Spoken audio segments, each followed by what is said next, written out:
So if I were to take this one here, copy that. I'm gonna hop back into Photoshop here, and I'm gonna hit new, create a new canvas. And at this point, we can actually start to inspect it while some additional images are rendering. Essentially, what we're seeing here is the character doesn't really have a lot of variation. It's very consistent, actually. I'm very impressed with this. Um, we definitely get a female character for sure now. I would say it's a female character, so we should be able to hit her from here on out. And we just need to be able to incorporate this sort of character into here, and we can generate enough stuff to do that and just simply Photoshop that in there. Grab this here. You'll notice that this image is quite small. We could use it as a single panel and rely on that, but I am actually going to show you guys a neat little website, upscale.media. And if you're a graphics person in particular, this is pretty awesome. What I did was upscaled it by 4 times and then told it to do an AI cleanup of that, so we can do a comparison here of the before and after. And it's pretty dramatic what it's able to correct, especially with line art. Pretty neat. But we're going to go ahead and download this.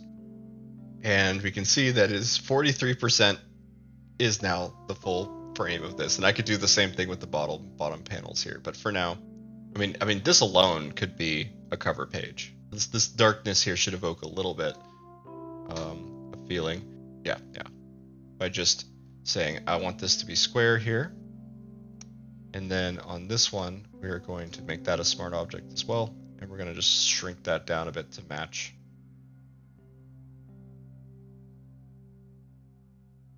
Like that. And of course, zoom in to make sure everything's pixel perfect. And there we go. And so you'll notice that the hoodie aspect is something that we'll be able to correct here, because we have the hat reference here.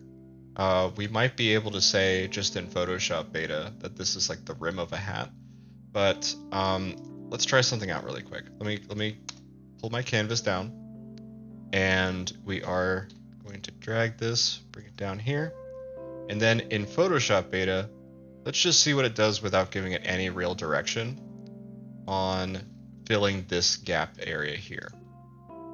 The reason I don't give it any direction is because, like, oftentimes the image interrogation in Photoshop beta is better than the prompting.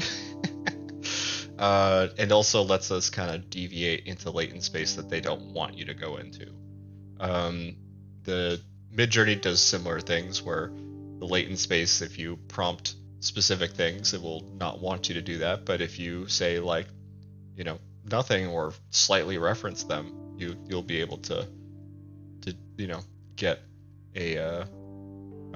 into places you shouldn't. So whenever I'm doing like combat fighting, like that kind of stuff, I actually don't tend to tell it anything, so that I get swords that have a little bit of blood on it or whatever, you know, that kind of stuff.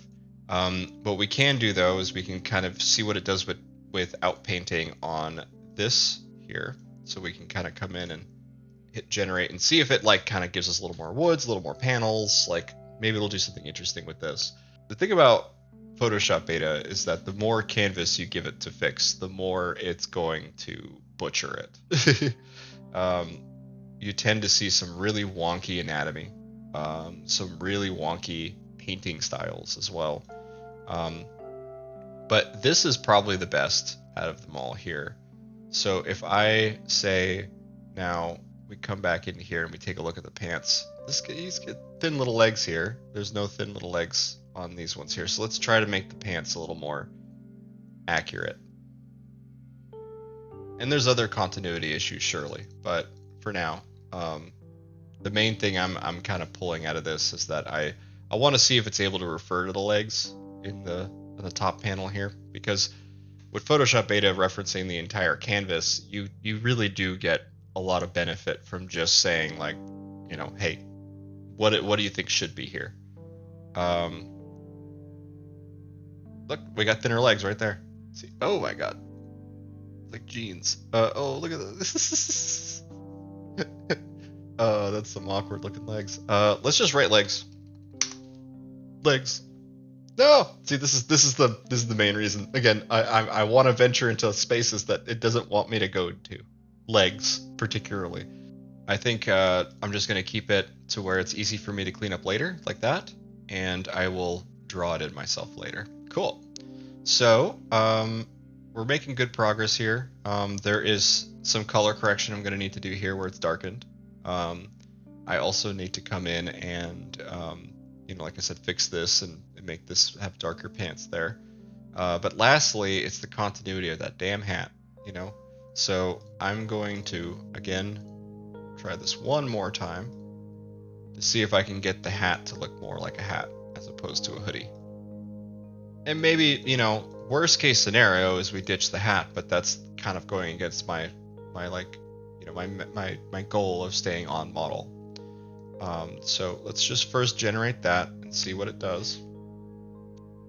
I mean, even that is an improvement because it means that there's more of a subtle grade to the hat there. Now I can kind of come into here and be like, all right, make it a hat. This is a much more tame latent space to venture into, tops of heads and all that kind of stuff. Anytime we get close to fingertips or anything like that, we start to get really suggestive, so it doesn't like that. That's probably the best one for this one here that we have so far for that. It didn't really do much on that one there, so what I'm going to do now is just quite literally trace it again. One more time here. We'll do the whole top on this one here. And do top of hat. I like that. I like that. That's pretty cute, but let's look at the bottom one here. That's nice. So you'll notice that I have two results that I like from two different generations. So I'm going to actually duplicate this. And then I'm going to find that other generation that I liked. Third one here. And I am going to rasterize that. So, and then make sure I only highlight what I want to keep. And then do a reverse or inverse selection. And then delete the rest of it. The reason why you do the highlight what you want to keep and then inverse select is that whenever you generate an image, it actually generates way beyond your marquee area. It'll generate weird little things on the edges and borders as well. We can try to kind of bring this in like this and see if we can force it to be a hat. So let's say green hat.